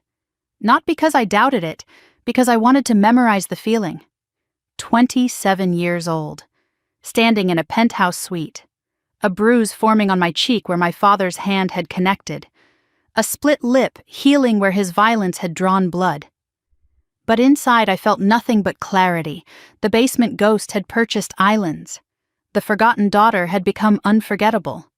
I had spent 10 years building toward this moment. Now that it was here, I felt no triumph, no celebration. Just the quiet certainty of a woman who knew exactly what came next. Today, the world would learn the truth. Today, my family would learn who I had become. I looked at my reflection in the window. The Manhattan skyline ghosted through my face like a double exposure. The bruise on my cheek was purple and blue, a perfect handprint. I didn't cover it. Didn't want to. Every interview, every photograph, every appearance today would show what Richard Whitmore had done to his daughter. His violence would be my introduction. His mistake would be my megaphone. By 8 in the morning, the news alerts flooded my phone like a breaking dam. Whitmore family scandal. Father assaults daughter at birthday gala. The headline appeared on every news site I checked. The photograph of Richard slapping me had gone viral overnight. Twitter, Instagram, news networks, morning shows. Everyone was talking about the moment a patriarch lost control in front of 200 witnesses. The comments poured in faster than anyone could read them. That poor woman who hits their own daughter. The Whitmores are monsters. The narrative Victoria had crafted for a decade was crumbling in hours. I wasn't the troubled runaway anymore. I was the victim of an abusive family. The internet had decided. The court of public opinion had rendered its verdict. But that was only half the story. Mystery buyer snaps. Up to Njuma Island mansions for $100 million. The financial news buzzed with speculation about the anonymous purchaser. Who has that kind of cash for a same-day wire? Real estate analysts guessed at possibilities. Tech billionaire, Saudi royal, Russian oligarch. No one imagined the truth. No one thought to connect the beaten daughter to the record-breaking deal. They were looking for a titan. They didn't think to look for a ghost. By 9, my face was on every news channel in America. The photograph of the slap played on loop. Commentators analyzed my expression. Notice how she doesn't flinch. Look at her composure. This woman has been through this before. They didn't know how right they were. They didn't know about the basement or the silence or the years of invisible violence. But they were about to learn. Everyone was about to learn everything. My phone showed 47 missed calls from Victoria by mid-morning. The voicemails progressed through stages of grief that had nothing to do with sorrow. First message. Grace, call me back. We need to talk about damage control. Middle messages. This is insane. You're ruining everything. What do you want? Final message. You think you've won something. You have no idea what you've started. I saved every recording. Evidence of consciousness. Evidence of fear. Richard didn't call after his first attempt at 6 a.m. His lawyers called instead. 12 times. Threats wrapped in legal language. Defamation, harassment, restraining orders. I forwarded every message to Tessa. Let them threaten, let them bluster, paper shields against a coming flood. Then Nolan texted from a burner phone at 10:30. I know you have something. Whatever Daniel gave you, it's not what you think. Meet me, let me explain. I didn't respond. An hour later. I can make things very difficult for you, Grace. Your Dubai business, your investors, your reputation. Still nothing. His final text arrived at 11:47. I'm begging you, think about Victoria, think about your mother. If you release whatever you have, you won't just destroy me and your father, you'll destroy them too. I read it twice. He was right. Victoria and Catherine would suffer. The family name would become ash. Everything they had built would collapse. I thought about it for exactly 30 seconds. Then I remembered Daniel's face. The basement. My mother saying it should have been you. 10 years of blame for a crime I didn't commit. 10 years of silence from people who knew the truth. I typed back one message. I've thought about them for 10 years. It's time someone thought about Daniel. Then I blocked the number. Tessa arrived at 11 with 2 leather briefcases and the expression of someone preparing for war. Everything's ready, she said. Are you sure you want to do this? I've been sure for 10 years. The email was composed with surgical precision, every piece of evidence attached in proper order. Daniel's original letter exposing the embezzlement, financial documents proving Richard's fraud, the sealed police report showing brake line tampering, witness statements about Nolan at the car, phone records tracing the conspiracy, Frank's complete investigative report connecting every thread. Subject line: what Richard Whitmore doesn't want you to know. Recipients: every board member of Whitmore Real Estate, the SEC Enforcement Division, the Connecticut State Police Cold Case Unit, 3 journalists Frank trusted to tell the story properly, 1 copy to the law firm representing the company. I didn't send it to destroy them. I sent it to tell the truth. That the destruction would follow was simply cause and effect. Tessa looked at me one final time. Once you press send, there's no taking it back. I pressed send. The email left my outbox splitting into dozens of copies, racing toward inboxes across the country, carrying 10 years of secrets with it. I watched the progress bar fill, 100%. Delivered. The truth was free. Within 2 hours, my phone started ringing with unknown numbers. Journalists, board members, investigators. Everyone wanted to talk. Everyone wanted to know if it was true. Did Richard Whitmore really steal from his own mother? Did he really help cover up his son's murder? I didn't answer. The documents spoke for themselves. But Tessa issued one statement on my behalf. My brother Daniel Whitmore was murdered 10 years ago. The evidence has been provided to the appropriate authorities. I ask for privacy while justice is pursued. Privacy. The thing they had never given me. I asked for it now only because I knew they wouldn't get any. At 4 p.m, a journalist at the Wall Street Journal connected the dots that would set the world on fire. The mystery Njuma buyer, the assault victim, The estranged Whitmore daughter. Same person. Forgotten Whitmore daughter is billionaire real estate mogul. The headline spread across every platform within minutes. Grace Whitmore.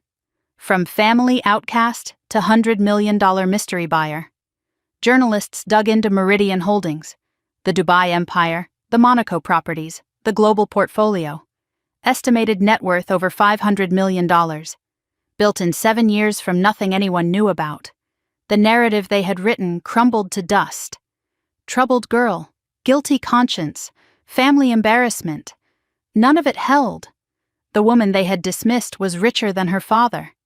The ghost they had forgotten had been building an empire in the shadows. Social media exploded with a new story. The underdog who became a titan, the forgotten sister who built an empire. Think pieces appeared about family abuse and gaslighting and wealth built in silence. Women everywhere shared their own stories of being overlooked and dismissed and blamed. I became a symbol without meaning to. A symbol of survival, of revenge, of reclamation. A reporter tracked down my college roommate from Boston. She told them Grace was the quietest person I ever met. Worked constantly, never went out, never talked about her family. I thought she was just shy. Turns out she was building an empire while we were going to parties. I saw the quote and smiled. The quiet ones. The invisible ones. We're the ones they should have been watching. At 9 that night I sat alone in the hotel suite. The documents were circulating, the identity was revealed. The narrative had shifted completely. One thing remained. Daniel's video. His voice. His truth. I uploaded the file to a private link, sent it to every journalist covering the story, posted it on a new social media account. The caption read, "My brother recorded this the night before he was murdered. It's time the world heard what he had to say." At 9:47 the video went live. Daniel's face filled screens across America. Younger, alive, afraid, his voice. "If you're watching this, something has happened to me. And there are things you need to know about my father, about Nolan Brooks, and about the company that bears our name." I watched the view count climb. 1,000. 10,000. 100,000. Daniel's voice filled my hotel room, speaking from 10 years in the past, explaining everything he had discovered, everything he had feared, everything that had cost him his life. Then came the recording he had made without anyone knowing. Nolan's voice clear as glass. "There are ways to make problems disappear, Daniel. Permanent ways." And my father's response. "The Brooks deal is worth more than one man's principles." By midnight, the video had 10 million views. By morning, Nolan Brooks would be in handcuffs. The truth Daniel died for was finally free. I pressed my palm against the window and watched the city lights blur through my tears. The first tears I had allowed myself in 10 years. "The world knows now," I whispered. "Everyone knows." The video hit 40 million views by sunrise. I watched the counter climb through the night, unable to sleep, unable to look away. Daniel's face filled screens across America, his voice explaining everything he had discovered, everything that had cost him his life. By 3 in the morning, every news network was playing clips on loop. Analysts dissected every word. Commentators debated what it meant. But no one could debate the recording itself. The section that broke the internet wasn't Daniel's testimony. It was what his hidden recording device had captured without anyone knowing. Audio from his home office the night he confronted Nolan about the embezzlement. Nolan's voice was clear and unmistakable. "Daniel, your father and I have worked too hard to let you destroy everything. There are ways to handle this, quiet ways, permanent ways." Daniel's response, "Are you threatening me?" Nolan again, "I'm offering you a choice. Walk away from what you found, or don't walk away at all." The words hung in the air like smoke from a fire that had been burning for 10 years. But the recording continued, and what came next destroyed everything my family had built. Richard's voice entered the conversation. My father, the patriarch, the pillar of Greenwich society. "Nolan's right, Daniel. This is bigger than your conscience. The Brooks deal is worth more than one man's principles." Daniel's voice cracked with disbelief. "One man, I'm your son." Richard's response was cold and final. "Then act like it. Forget what you saw, or deal with the consequences." The recording ended. Daniel died 12 hours later. I had heard these words before. Marcus played them for me in the greenhouse. But hearing them broadcast on national television was different. Hearing my father tell my brother to forget what he saw or deal with the consequences, and knowing Daniel was dead the next morning. That was something I couldn't have prepared for. 40 million people heard those words. 40 million people now knew what kind of man Richard Whitmore really was. At 7 a.m. on day 2, my phone rang. Tessa's voice was sharp with urgency. "Turn on the news. Now." I switched to CNN. Live footage from Greenwich, police cars outside Victoria's home, officers at the door, and then the image that would define everything that followed. Nolan Brooks being led out in handcuffs. He was wearing yesterday's clothes, unshaven, exhausted. The confident predator who had threatened me on the terrace 2 nights ago looked like a man who had finally run out of places to hide. Photographers swarmed, cameras flashed. The perp walk played out on live television for the entire world to witness. The charges scrolled across the bottom of the screen. First-degree murder, conspiracy to commit murder, obstruction of justice, witness tampering, additional financial crimes pending, bail denied due to flight risk and substantial resources.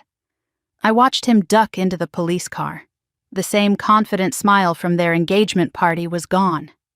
In its place was the face of a man who had finally understood that some graves won't stay closed no matter how much money you throw at them. Victoria was visible in the doorway as police led her husband away. She stood frozen with her hand over her mouth, watching the father of her children being arrested for murdering her brother. I wondered what she was feeling: betrayal, shock, or something darker.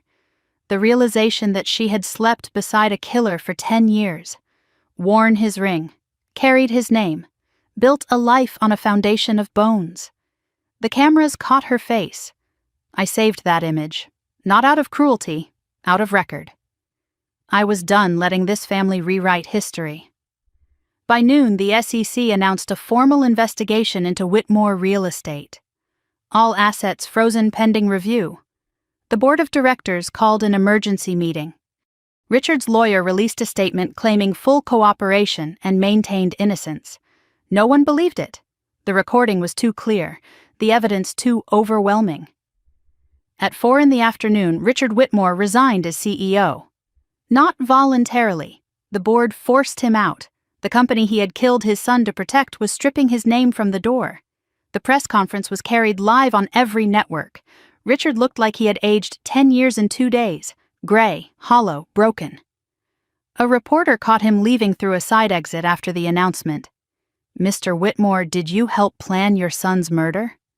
Richard's face contorted with rage and shame and terror, all fighting for control. He shoved the microphone away.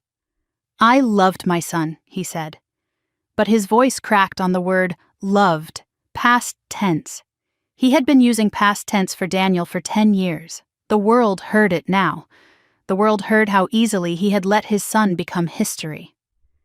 I watched from a coffee shop 3 blocks away, the live stream playing on my phone. When the reporter said 25 years to life, I felt something unexpected. Grief. Not for the man he was. For the man he could have been. For the father who might have loved me if he hadn't loved money more. I closed the app and finished my coffee. Some funerals happen while people are still alive. I had just attended my father's. On day 3, Victoria found me. I had moved to a different hotel for security reasons, changed locations every 12 hours, but somehow she tracked me down. The knock came at 10 a.m. Security called up to say a woman was in the lobby, said she was my sister, said she had been crying. I hesitated, then told them to send her up. The door opened and I barely recognized her. Victoria without armor, no makeup, hair unwashed, eyes swollen from days of tears, designer clothes wrinkled and stained. The golden child looked like she had walked through a war and lost everything she thought she was fighting for. She stood in my doorway like a refugee asking for shelter.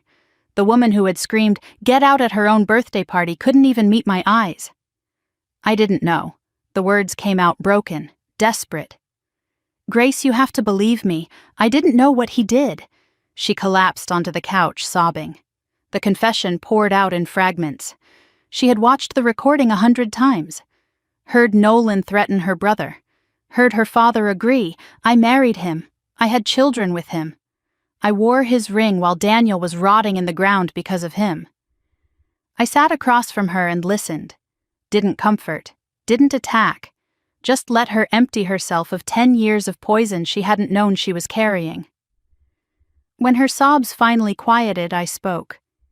"You didn't know about the murder, but you knew about everything else." She looked up, confused, afraid. "You knew they blamed me. You knew I was innocent. And you smiled at his funeral, Victoria. I saw it. You were relieved he was gone." Her face crumbled. "I was jealous of him," she whispered. "He was everything I wasn't, smart, kind, good. Dad loved him more than he ever loved me. When he died, I thought—" She couldn't finish. I finished for her. "You thought you'd finally matter." She nodded, tears streaming. "I didn't want him dead. I just wanted to stop being second. And then he was gone, and I got everything I wanted, and I've hated myself every single day since." I looked at my sister. The golden child, the favorite, the queen of every room. She had been drowning in guilt for 10 years, just like they had wanted me to drown. We had both been victims. We had just been given different cages. I leaned forward. "I'm not going to pretend the last 10 years didn't happen. You let them blame me. You benefited from Daniel's death. You treated me like I didn't exist." Victoria nodded, accepting each charge. "But you're not the one who killed him. And you're not the one who made the choice to cover it up. You have a decision to make, Victoria." "What kind of decision?" "Testify. Tell the police everything you know, every conversation with Nolan you remember, every suspicious moment you ignored, every time Dad acted like he was hiding something." Her eyes widened. "They'll tear me apart. The media, the prosecutors, everyone. Yes, they will. But you'll be telling the truth for the first time in your life."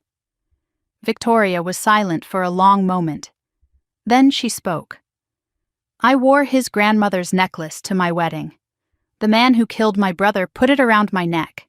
She stood up, wiped her eyes. "I'll testify. I'll tell them everything. It's the least I owe Daniel." I nodded. "It's a start." She paused at the door. "Do you think you can ever forgive me, Grace?" I considered the question carefully. Forgiveness isn't something you earn with one conversation. It's something you build with 100 choices. She nodded slowly. "Then I'll start making better choices." She left. I sat alone in the quiet room thinking about cages and sisters and all the different ways a family can destroy itself. Victoria had been given everything and been empty. I had been given nothing and built an empire. Neither of us had been free. Maybe now we finally could be. That evening, a courier delivered an envelope, a letter from my mother, 5 pages in her careful handwriting. The first line made my hands shake. "My dearest Grace, I have spent 10 years being a coward. I have spent 10 years knowing the truth about Daniel's death." I kept reading. The confession continued. I heard the phone call that night. Richard didn't know I was listening. I heard him tell Nolan to handle it. And I said nothing. I did nothing. I let my son die, and my daughter take the blame. The final paragraph stopped my heart. "I know I don't deserve your forgiveness, but I need you to know the truth before the police hear it from me. I'm turning myself in tomorrow morning. I am an accessory to my own son's murder, and I am ready to pay for what I let happen." My mother. The woman who told me it should have been you. The woman who turned away when my father slapped me. She had known Daniel was murdered. She had known and said nothing for 10 years. I set the letter down and stared at the Manhattan skyline. There were 4 more pages of confessions, 4 more pages of secrets. And somewhere in those pages was the reason I had always been the ghost in my own family. I was about to find out everything. Victoria walked into the Connecticut State Courthouse 1 week after Nolan's arrest. Photographers swarmed the entrance. Journalists shouted questions. Cameras captured every step she took toward the building. She wore no makeup, a plain black dress, no jewelry, no armor. The golden child had finally stripped away everything that made her shine. I watched from a car parked across the street. Unseen, unnoticed, the way I had spent most of my life. But this time I chose the invisibility. This time I was the one in control. Victoria testified for 8 hours behind closed doors. She gave them everything she had promised. Every conversation with Nolan that now seemed sinister in hindsight. Every whispered discussion between her husband and father that she had dismissed as business. Every moment she had looked away and chosen not to see what was happening in front of her. She didn't try to save herself. She laid her complicity bare and let the system decide what to do with it. The prosecutors determined she hadn't known about the murder itself, but she had known about the cover-up, about the blame shifted to me, about the lies repeated for a decade. That silence had a cost. They recommended therapy, community service, ongoing cooperation. Victoria accepted everything without argument. A reporter shouted at her as she left the courthouse at sunset. "Do you have anything to say to your sister?" Victoria stopped. For a moment I thought she would break down again. Instead, she looked directly at the camera. Directly at me, though, she couldn't know I was watching. I spent 10 years being the wrong kind of sister. I'm going to spend the rest of my life trying to be the right kind. Then she got in her car and drove away. It wasn't forgiveness. It wasn't redemption. But it was a start. And starts were more than I had ever gotten from anyone in my family before. 3 days later, the sentences came down. Nolan Brooks stood before the judge in an orange jumpsuit. The evidence was overwhelming, the recording, the witness, the financial trail. His lawyers had negotiated, but there was nothing to negotiate with. First-degree murder, conspiracy, obstruction, witness tampering, life without parole. The judge's voice was flat and final. Nolan stood perfectly still when the sentence was read. The man who had smiled while threatening my brother's life had nothing left to smile about. The predator who had cornered me in kitchens and on terraces had finally been caged. He would die in prison, the same way Daniel had died on that rain-slicked road, alone, without anyone who truly loved him nearby. Richard's trial followed. The recording of his voice played for the jury. The Brooks deal is worth more than one man's principles. Forget what you saw, or deal with the consequences. His lawyers argued diminished responsibility, coercion by Nolan, a father manipulated by his future son-in-law. The jury didn't believe it. The judge didn't believe it. 25 years to life. He would die in prison. The patriarch who had built his empire on silence and secrets would spend his final years in a cell. Everything he had killed for was already gone. The company dissolved, the estate seized, the family name transformed from a symbol of power into a synonym for betrayal. I wasn't in the courtroom when they sentenced my father. I watched from a coffee shop 3 blocks away, the live stream playing on my phone. When the judge read the verdict, I felt something I hadn't expected. Grief. Not for the man he was, for the man he could have been, for the father who might have loved me if he hadn't loved money more. I closed the app and finished my coffee. Some funerals happen while people are still alive. I had attended my father's twice now, once at his sentencing, once in my heart when I finally let go of the hope that he might someday see me. 2 days later, another letter arrived from Catherine. Shorter than the first, just 1 page. Grace. I know I have no right to ask, but before I turn myself in, I need to see you. One time, face to face. There are things you deserve to know, things I should have told you 27 years ago. Please. Your mother. 27 years. My entire life. What could she possibly say that would matter now? What truth was left to tell? Tessa advised against meeting her. She's manipulating you. Guilty people always want absolution. Marcus said nothing. Let me decide for myself. I thought about the basement, the birthdays forgotten, the blame. I thought about Daniel who never got to confront anyone. I thought about closure, not for Catherine, for myself. I texted her back. Tomorrow, 3 in the afternoon. The garden behind the Greenwich Church. 1 hour. The garden was quiet when I arrived. Old oak trees cast shadows across stone benches. The church rose behind us but felt distant, separate. This wasn't holy ground, just neutral territory. Catherine appeared at exactly 3, punctual even now. She looked smaller than I remembered, compressed by grief and guilt. Her hands shook in her lap when she sat across from me. "Thank you for coming," she said. "I'm not here for thanks, I'm here for the truth. All of it." A long silence. Her breathing was heavy, unsteady.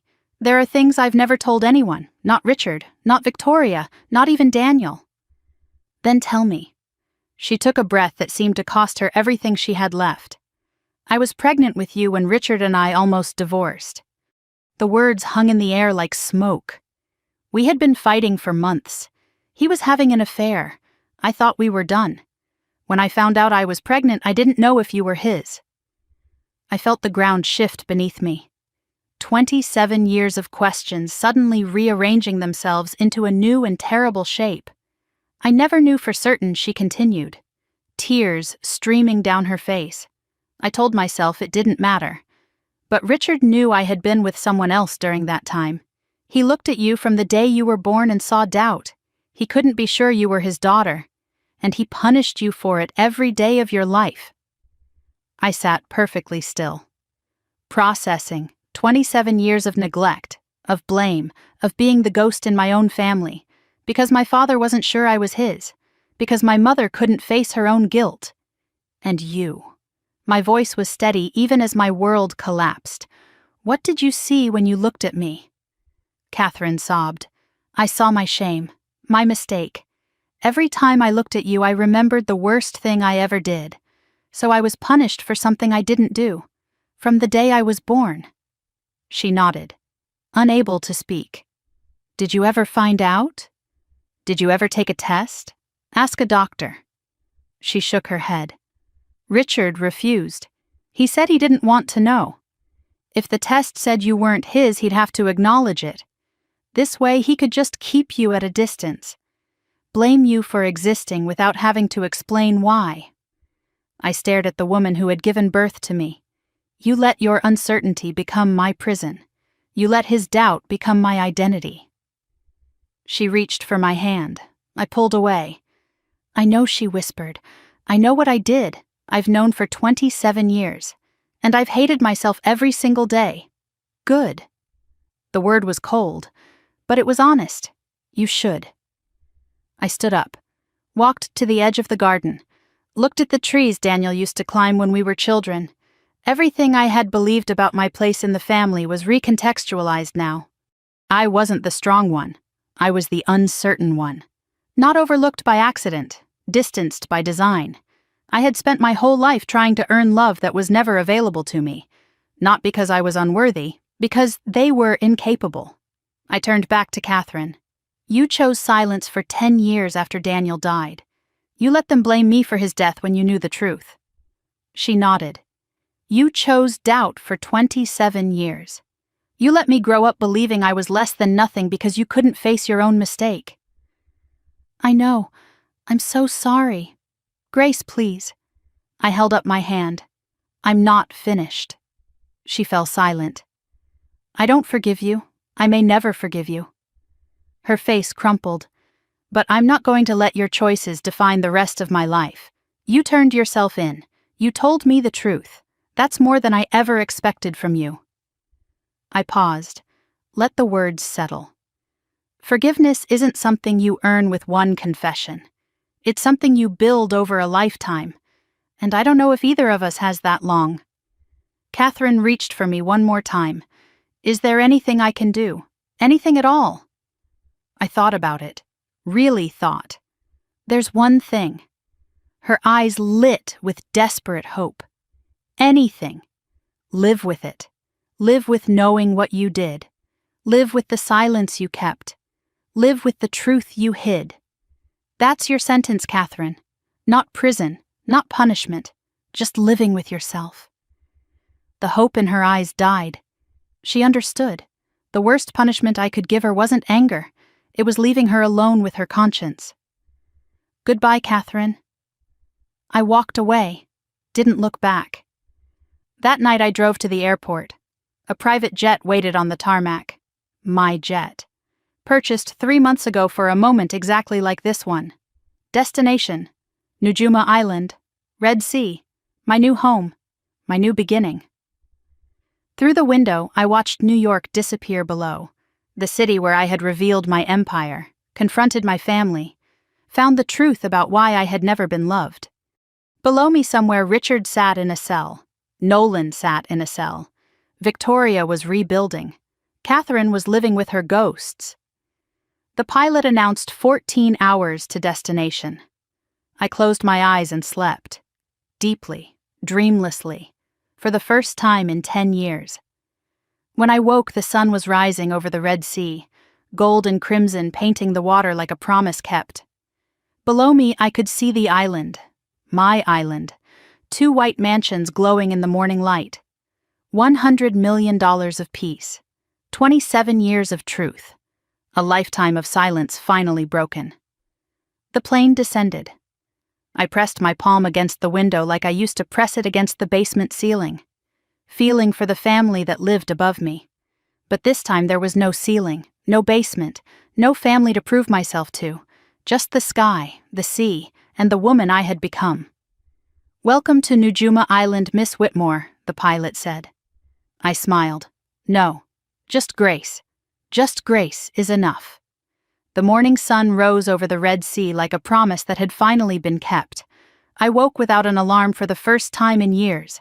No strategy to execute, no evidence to gather, no enemies to plan against. Just the sound of waves through open windows and the smell of salt air drifting across white linen sheets. 6 months since I arrived on this island. 6 months of learning how to breathe without counting the seconds until the next battle. I walked barefoot on the private beach as I did every morning now. Sand cool beneath my feet, waves lapping at my ankles. The horizon stretched endlessly in every direction. No walls, no ceilings, no basement pressing down on my dreams. Just the sky and the sea and the woman I had finally become. I used to wake up counting the things I needed to survive. Now I woke up counting the things I was grateful for. The list had gotten longer than I ever imagined possible. The 2 mansions rose behind me. $100 million of proof that the forgotten daughter had become unforgettable. But standing here watching the sunrise, I understood something that had taken me 28 years to learn. The money was never the point. The revenge was never the destination. They were just the doors I had to walk through to find my way here, to this moment, to this peace, to this version of myself that no one could diminish anymore. I had spent 18 years in a basement dreaming of sunlight. Now I owned the sunrise. Some mornings I still reached for my phone to check if the world had fallen apart. Old habits from years of vigilance. But the world hadn't fallen apart. It had rearranged itself. My father was in prison. Nolan was in prison. My mother was living with her ghosts somewhere in Connecticut. And I was standing on an island in the Red Sea where no one had ever heard the name Whitmore. Here I was, just Grace. And Grace was finally enough. The East Mansion held my office now. A small room with windows overlooking the water and walls lined with photographs. Daniel's face watched over me from a frame on my desk. The same photograph I had kept in my Boston dorm room all those years ago. The same brother who had believed in me when no one else did. This was where I built something new, something that mattered beyond revenge. The Daniel Whitmore Foundation launched 4 months ago. The mission was simple: supporting young women who had been overlooked, dismissed, pushed aside by families and systems that should have protected them. Scholarships for first-generation college students, grants for women starting businesses without family capital, legal aid for survivors of abuse and financial manipulation. I couldn't give Daniel his life back, but I could make sure his death meant something. 23 scholarships awarded in the first quarter. 14 small business grants distributed, 47 women receiving legal assistance, each one a story I recognized. The overlooked, the underestimated, the forgotten. Each one proof that invisible girls could become unstoppable women if someone just gave them a chance. They sent me letters sometimes, thank you notes, stories about what the foundation meant to them. One girl wrote, "You made me believe I was worth investing in." I kept that letter in my desk drawer. On hard days I read it again. Let her words remind me why any of this mattered. Marcus visited last month to review the foundation's progress. He looked at the numbers and the impact reports and the letters from recipients. Then he looked at me with something I had rarely seen in his eyes. Pride. Daniel would be proud, he said. I shook my head. Daniel would say, "We're just getting started." Marcus smiled, that rare, quiet smile he reserved for moments that mattered. He'd be right, but he'd still be proud. I thought about my brother that night standing on the balcony with stars scattered across the Red Sea sky. Proud wasn't the word I would have chosen, but it was the word I needed to hear. Tessa arrived 3 days ago from Chicago. Her suitcase still sat half unpacked in the guest room. Mornings we had coffee on the terrace reviewing foundation paperwork. Afternoons we walked the beach talking about everything except the past. She had been my lawyer, now she was my friend. The distinction mattered more than I had expected. She looked different here, relaxed, laughing more easily. The sharp attorney armor softened by island air and distance from everything we had fought through together. "You know," she said one evening, "I've represented a lot of clients, helped a lot of people fight their battles, but I've never seen anyone win quite like you did. I didn't win," I told her. "I survived. Then I built something." She considered that for a moment. Same thing sometimes. She asked me once if I was lonely here. I thought about it before answering. I spent 18 years surrounded by family and completely alone. Now I'm alone when I choose to be and surrounded when I need to be. That's not loneliness. That's freedom. She nodded slowly like she was memorizing the words. I think I need to learn that. The difference between alone and lonely. It took me 27 years, I told her. Take your time. Every month I wrote a letter to Daniel. Not sent anywhere, just written, then read aloud to the sea, a ritual of remembrance, a way of keeping him present even though he had been gone for 11 years. Tonight's letter was different. Tonight was the anniversary of his death. I sat on the beach at sunset with paper in my hands, the words I had written that afternoon. Dear Daniel, it's been 11 years since you died. 11 years since I heard your voice. 11 years since you told me not to trust any of them. You were right. About all of it. About Dad. About Nolan. About the company. About everything. I did what you asked. I found the truth. I made sure the world knew. But that's not why I'm writing tonight. I'm writing because I finally understand something. You didn't save me to get revenge. You saved me so I could live. For 10 years I thought my purpose was justice. Exposing them. Destroying what they built. But that was never the point, was it? The point was surviving, building, becoming someone they couldn't diminish anymore. The revenge was just the door. The life on the other side was the gift. I folded the letter carefully and placed it in a small wooden box. 11 letters now, one for each year. My history, my proof. My conversation with the brother I lost and the woman I became. The last line of my letter said, I'm happy, Daniel. Not every day, not without scars, but happy in a way I never thought I could be. I hope wherever you are you can feel it. I hope you know that everything you did worked. I'm free, I'm whole, I'm yours. I pressed the letter to my heart before I put it away. The sun had set. Stars were emerging. And somewhere out there I believed my brother was watching. He had always watched over me. Even now, especially now. I walked back to the house as darkness settled over the island, passed through the foyer, stopped at the small studio I had built on the left side of the main staircase. The room I had chosen deliberately, my art studio now, where I painted, created, existed without purpose, except joy. The basement had been on the left of the staircase, too. I had transformed that curse into a choice. I looked at myself in the studio mirror, 28 years old, stronger than I had ever been. The bruise from my father's slap had faded months ago, but I still remembered exactly how it felt. Not to hold on to pain, to remember where I came from, what I survived, what I built from the ruins. I used to ask myself, why me? Why the basement? Why the blame? Why the invisibility? I thought there had to be a reason. Something I did wrong, something I could fix. Now I understood. There was no reason, just broken people making broken choices. The only thing I could control was what I did with the aftermath. And I had turned aftermath into empire, silence into speech, a ghost into a woman who couldn't be ignored. I thought about my mother's last words to me in the garden. Is there anything I can do? I had told her to live with it.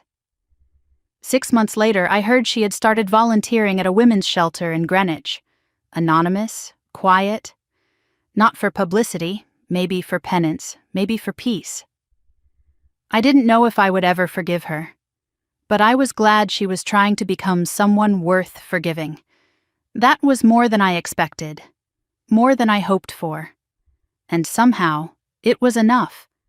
Late that evening, I stood on the balcony of my mansion, stars scattered across the darkness like promises kept, the Red Sea quiet below, waves keeping time with my heartbeat.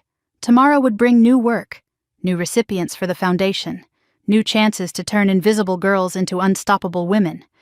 But tonight was for stillness, for gratitude, for being present in a peace I had earned with everything I had. I used to think the opposite of being forgotten was being seen. I was wrong. The opposite of being forgotten is being at peace with yourself, when you no longer need their eyes to know you exist, when their silence doesn't define your worth, when you can stand alone in the dark and know exactly who you are. I pressed my palm against the railing. Cool metal, solid, real. I wasn't reaching for a ceiling anymore, wasn't trying to feel the family above me. I was just standing, breathing, being. And for the first time in my life, that was enough. If you've ever been pushed out of the place that was supposed to be your home, I see you. If you've ever been blamed for something you didn't do, silenced by people who should have protected you, I hear you. If you've ever felt invisible in your own family, wondering if you'd ever be enough, I understand. Because I was you. I am you. And I'm telling you now, it gets better, not because they change, because you do. So tell me your story. Drop it in the comments. Let me know if you saw yourself somewhere in mine, and if this story meant something to you, if it made you feel less alone even for a moment. Share it with someone who needs to hear it. Sometimes the quietest voices carry the furthest. Sometimes the forgotten ones build the biggest empires. Sometimes the ghost becomes the light, like subscribe, stay. Your story matters too. This story is fictionalized for dramatic effect.